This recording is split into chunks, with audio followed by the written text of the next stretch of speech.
within a fixed time becomes void if at the expiration of the time fixed such event has not happened, or if before the time fixed such event becomes impossible. Now, in a contingent contract, there is a contract between two parties, and that contingent event outside the consideration from both the parties. So in this case, I gave you the example that there are two parties, A and B, for example, and the two parties, they agree that A will loan a certain amount to B, and if a certain helicopter that has been given on rent, on lease to a political party returns back safely after 3 months. So if on the happening of that event, that means returning of the helicopter safely, if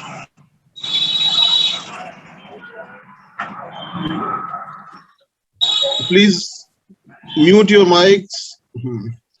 So if the helicopter reaches back safely within 3 months, then only A will lend the amount to B. In case anything happens to the helicopter within 3 months, that means if the helicopter crashes or there's something unfortunate happens to the helicopter, then in that case, A is not bound to lend that amount to B. So basically, the consideration that moves from A to B is the amount that is lent to B, and the consideration moving from B to A is the amount that is returned. That is the principal plus the interest that is returned by B to A. And this contingent event, that is the safe arrival of the helicopter within 3 months, this is a condition which is contingent to the main contract. So in case the helicopter returns back safely, the contract is then it's formed, and the performances can be made by both the parties. And in case the helicopter crashes, then the contract becomes void. Yes, Kanishka? Yes, sir, it's clear. So now we'll take up the new topic.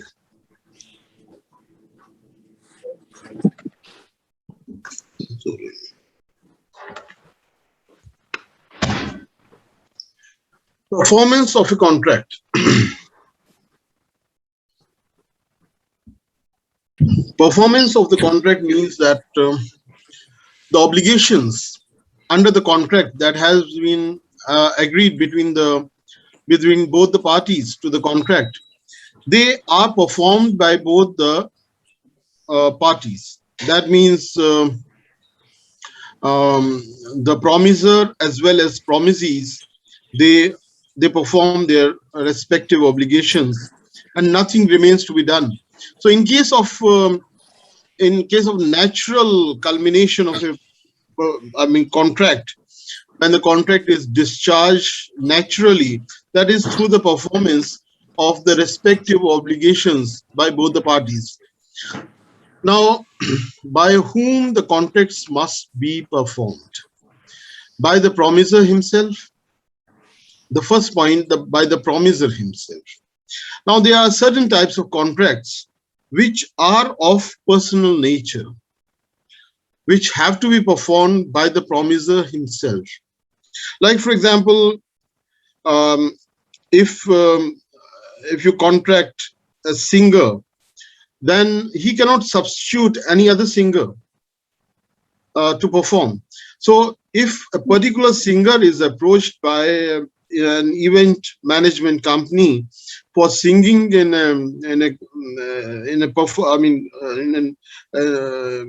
a program, then only that singer who had promised to sing will perform. He cannot send someone else to perform on his behalf. Likewise, performances related to service agreements, they cannot be performed by others. Or the contract of agency, the agent has to perform. Uh, uh, he cannot substitute any other agent. So such type of contracts, they are to be performed by the promiser himself. Like if the service agreement is there, for example, I'm teaching business law, so I cannot substitute any other teacher, okay, take my class on my behalf, because this is an agreement which I have made with the university, that I will teach this particular, which has been assigned to me. So whatever has been assigned to me, I have to teach that. I cannot assign my research scholar or any other teacher to teach on my behalf. So such service agreements, or those promises which are personal in nature, like for example, singing a song or painting a picture or making a sculpture or any other such type of performances, where the performance is of personal nature and cannot be substituted by another person. So such type of performances, they are to be performed by the promiser himself. Number two is by the promiser or his agents. Now those performances which are of impersonal nature, for example, borrowing or lending of money. Now this is of impersonal nature. Like for example, if money is to be lent by, suppose, one person, and on the day of when it's to be lent, A directs, suppose, although he had to lend that amount to B, A directs C to, I mean, to give that amount to B.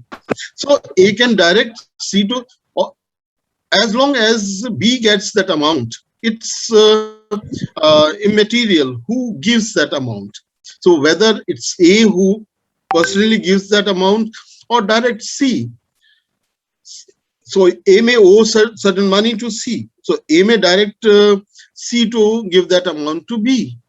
So such type of performances, they are of impersonal nature, and they can be performed by the promiser himself or by his agent or by any other person to whom the promiser directs.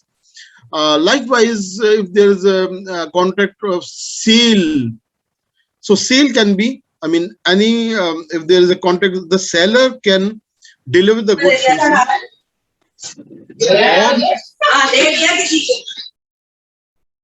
the seller can direct any other person to deliver those goods. And usually in business transactions, this happens, that merchants, sometimes they do not own the goods, they do not have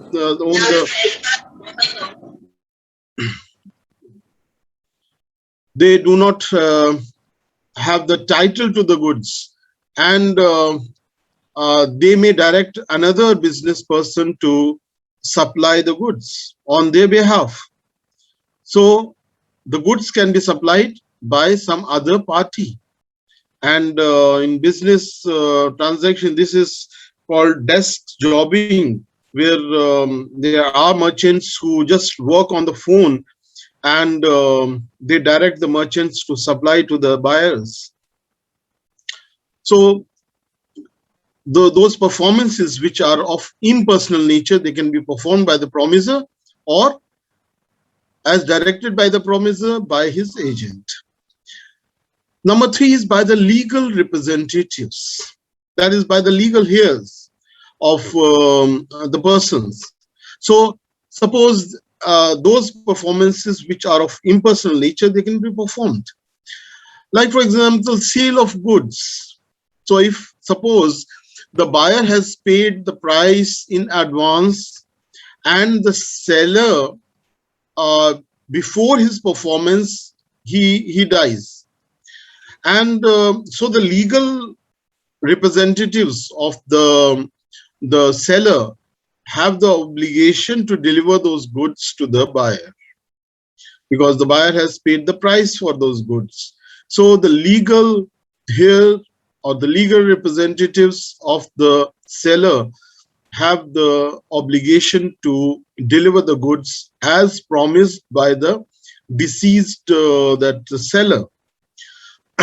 So but then if suppose the legal representatives, they do not fulfill the obligations, they are not personally responsible for that performance, or suppose um, the, the debtor had to pay certain amount, so the legal representatives or legal heirs will have to pay back that amount to the creditor.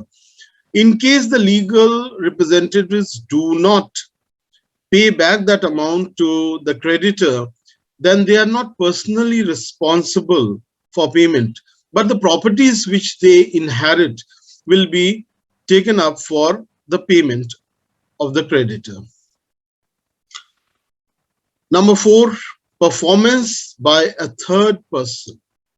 Now, if there's a performance by the third person who has not been directed by the promisor to perform, and the promisee accepts that performance. So if the promisee accepts performance from a third person, then the promisor is relieved from his obligation.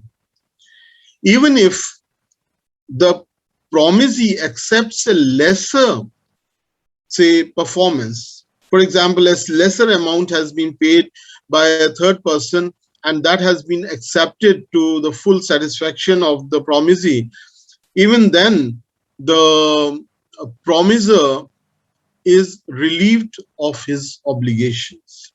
So the condition is that the promisee should accept the performance from a third person.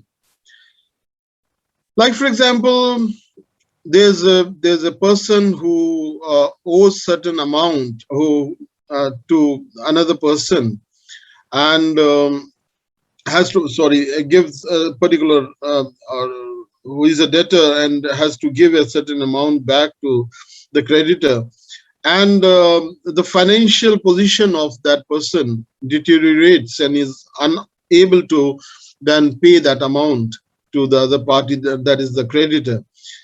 Now, suppose the father of that person, father of the debtor, makes the payment to the creditor, and the creditor accepts that payment.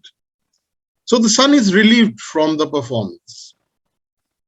So once the creditor or the promisee accepts the performance from a third party, the original promisor is relieved of his obligations. Performance of joint promises. Now, there may be joint promises which may be made by a number of promisors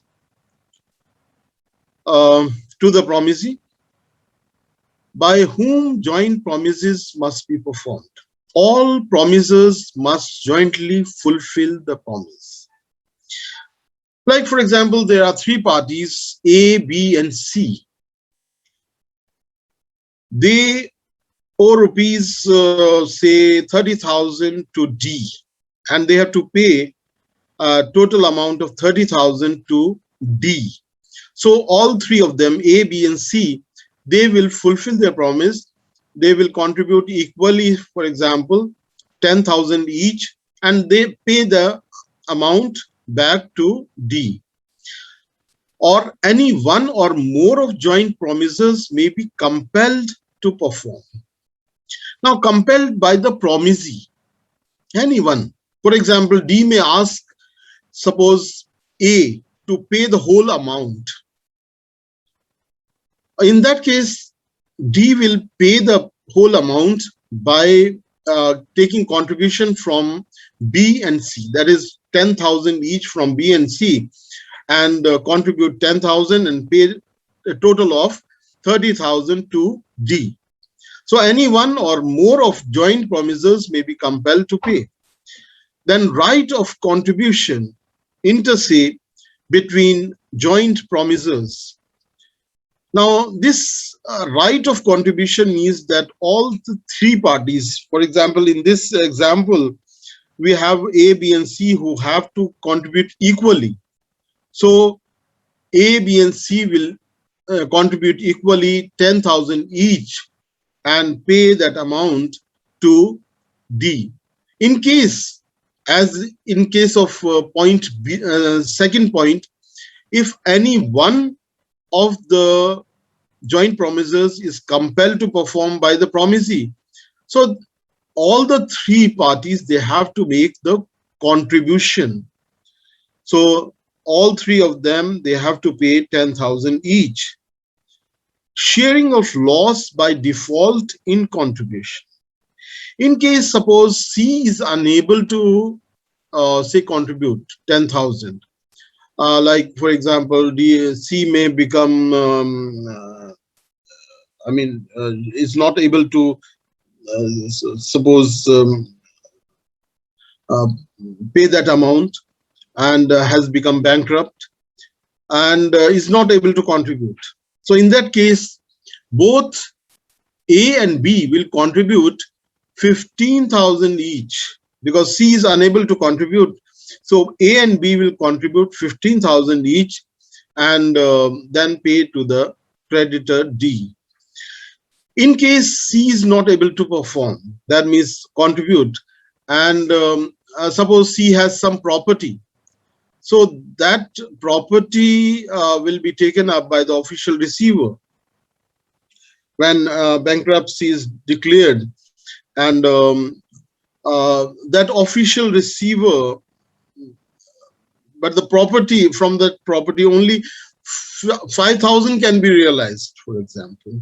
So in that case, both A and B will share 12,500 each, and 5,000 will be contributed from the property of C.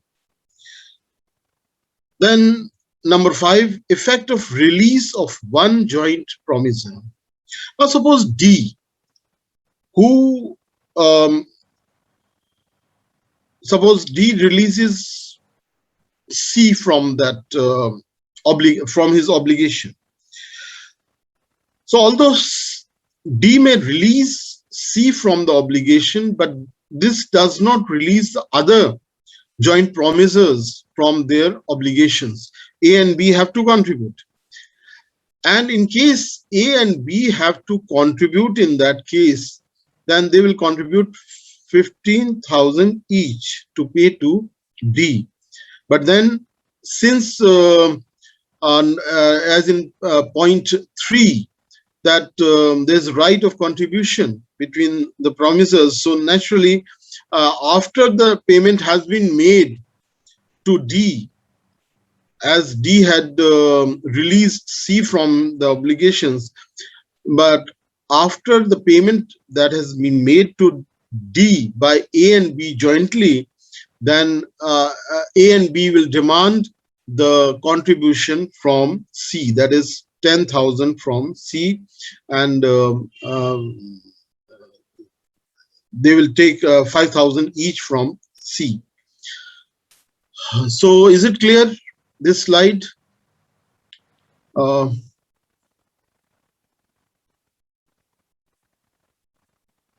Any confusion in any point?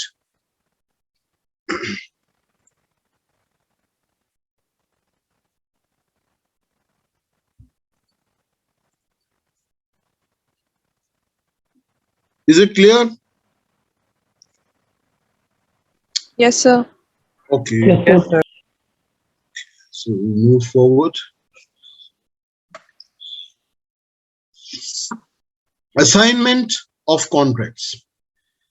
Assignment of contracts means that the performance by the promisor is assigned to some other party. For example, A has to pay a certain amount to B, but A assigns that obligation to C. That means C will pay that amount to B. So assignment of contracts means assigning of the obligations under the contract to some other party. Now, contracts involving personal skill, taste, or credit cannot be assigned. So such contracts which are of personal nature, like for example, singing a song or painting a picture, such type of contracts, they cannot, or service agreements, or agreement between an agent and a principal, such contracts cannot be assigned to any other party. Then obligation under a contract cannot be assigned except with the consent of the promisee. Now this obligation can only be assigned when the promisee accepts that assignment. That means accepts a new party who may perform the obligations. So suppose A and B, they have contractual obligations, and A directs C to fulfill the obligations on his behalf. So unless B accepts C as the promisor, the contract cannot be assigned. So assignment of contract can only be done when the promisee accepts a new promisor on behalf of the original promisor. And in that case, if a new promisor is or the old promisor is substituted by a new promisor, this is known as major, say, alteration or major change in the contract, and this is called as novation, resulting in substitution of the old contract with a new one. Because here the parties to the contract, they change. So when the parties to the contract change, this is called as novation. And unless the two parties mutually agree to novation, the novation is not possible. So through mutual, say, acceptance of the replacement of the promisor with a new promisor, only the promisee can accept that a new party as a promisor, and this is called as novation. In the next topic, I'll describe these terms, novation or rescission, or those terms in detail. The rights and benefits under a contract are assignable unless the contract is of personal nature, or the rights are incapable of assignment either under the law or under the agreement between the parties. So if there is in the original contract, there is a stipulation or a clause in the contract that the obligations cannot be assigned to some other party, then in that case, both the parties, they will have to observe that those stipulations, and the contract or the obligations of performance cannot be assigned to any other party. The assignee can demand performance between the parties, and the assignee can demand performance against the other contracting parties. So naturally, the original party has to perform, and obligations cannot be assigned if the obligations are of personal nature or there's a stipulation in the contract.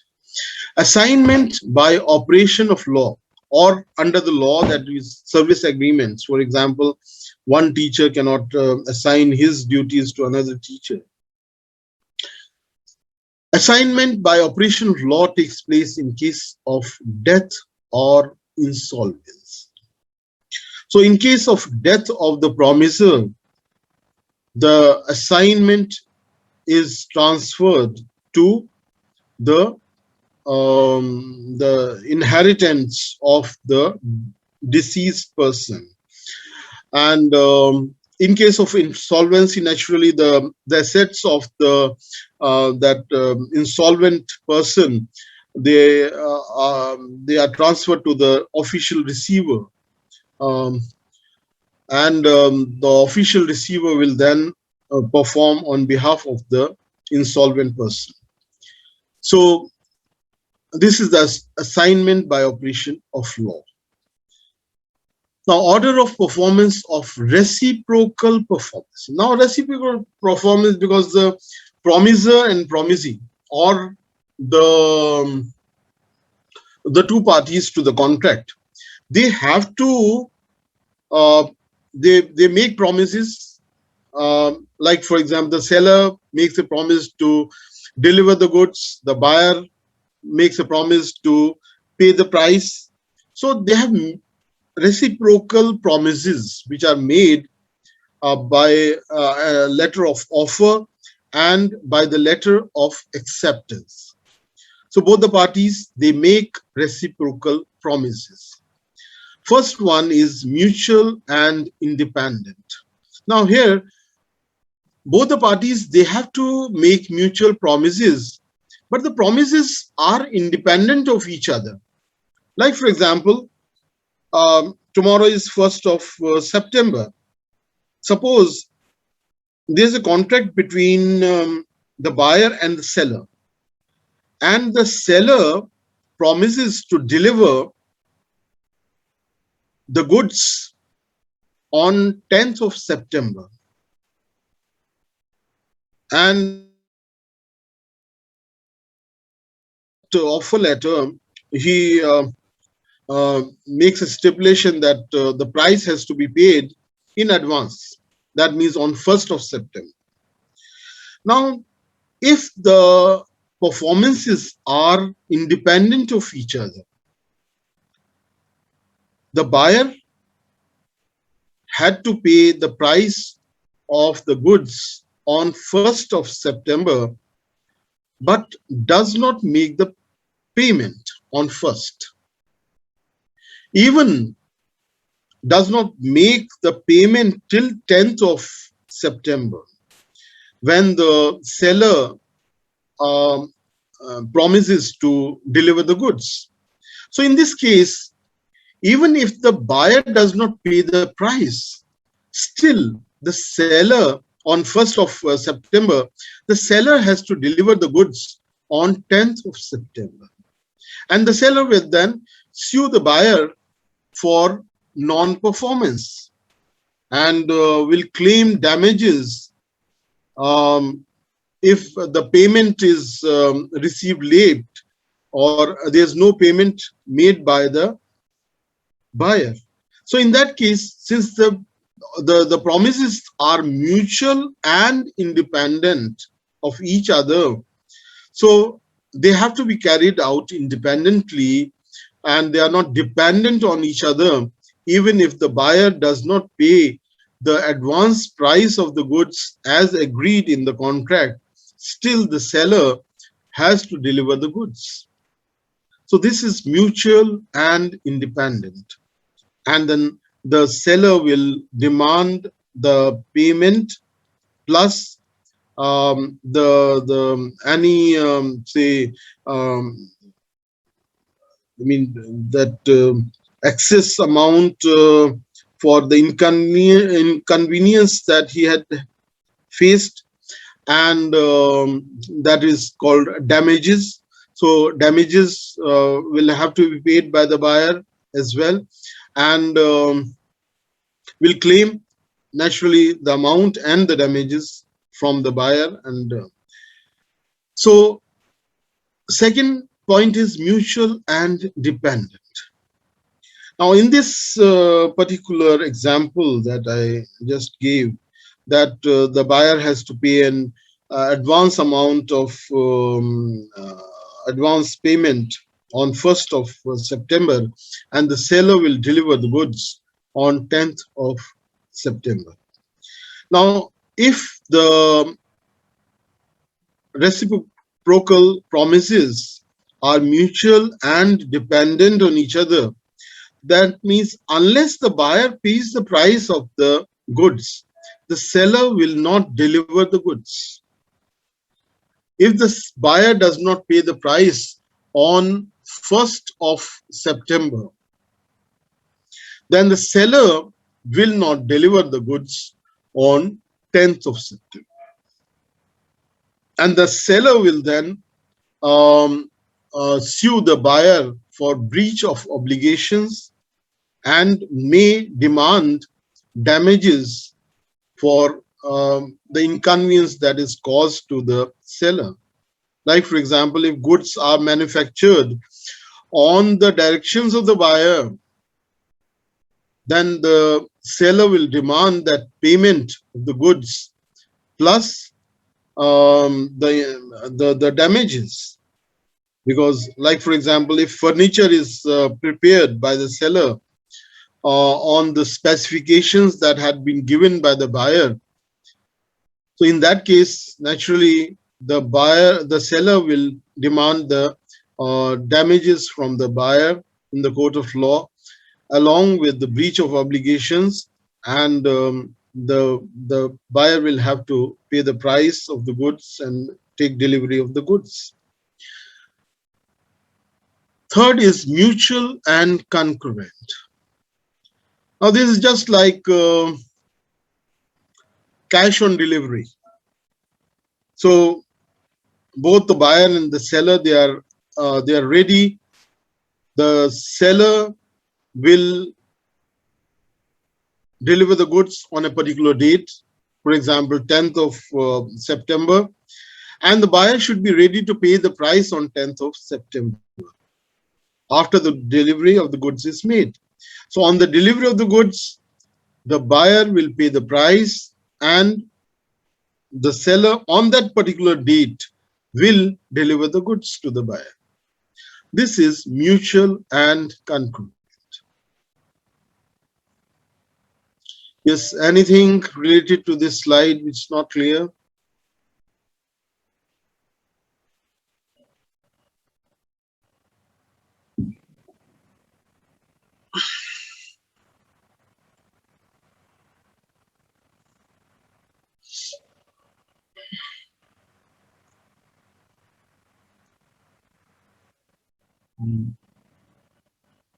No issue?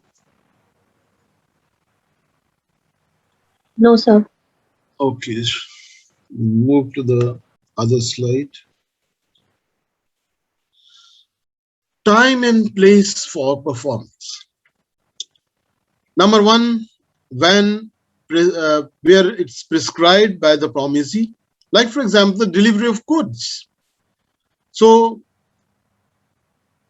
the delivery of goods, if the seller promises to deliver the goods to the buyer, requires, that means suppose an offer is made by the seller and the offer is accepted by the buyer, and in the acceptance letter the buyer will desire that the delivery of the goods should be made in Aligarh on a particular date and at or within a particular time frame. So during that period, the delivery should be made by the seller. So where it's prescribed by the promisee, then the promiser has to perform on the prescription of the promisee. So as prescribed by the promisee, the strictly the time and date has to be observed by the promiser, and the performance should be made on that particular date and within that particular time. Where it's not prescribed by the promise.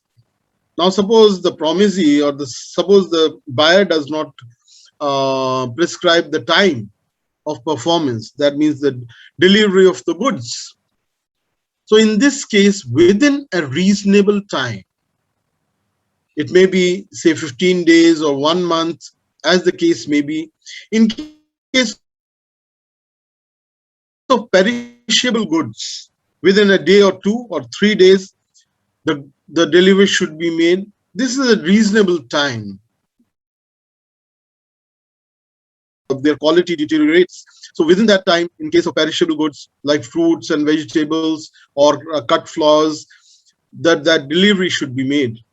In case of cut flower, within 24 hours or so.